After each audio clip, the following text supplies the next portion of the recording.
Sussex County Prosecutor Francis Koch says New Jersey's criminal justice reform initiative is a huge change. It's important in that it's going to change how defendants are treated upon charging, whether someone is put on a summons or a warrant, and whether they will be incarcerated, not incarcerated, and whether they will be held, and if they are held without bail, how quickly they will be tried.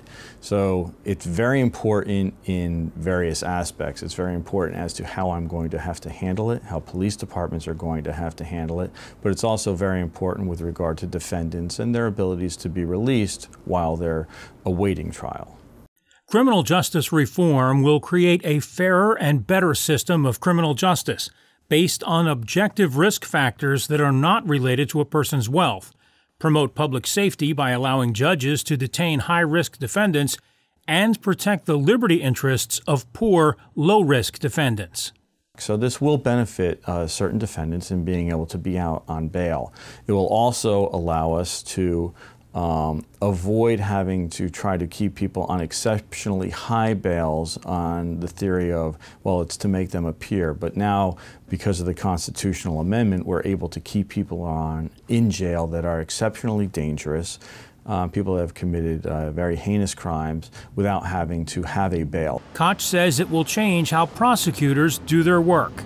I think it's going to have prosecutors and assistant prosecutors being involved at a much earlier state when charges are initially done to determine whether it should be a summons or a warrant, and then having their detention hearings, what conditions should be imposed, and whether we move for detention. So I think as far as that is concerned, it's going to be more labor-intensive or time-intensive up front for assistant prosecutors. He says the public will see some changes because low-risk defendants will be out on the street, but there is another side to that as well. The process is that they are released because they're innocent until proven guilty, and so long as they do not commit further crimes and they comply with any of the conditions that are out there, then they should be out there.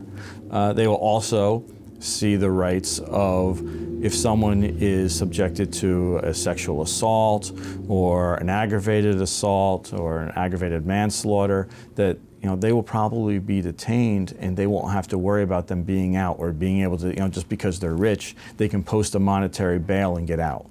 So they'll have that comfort as well.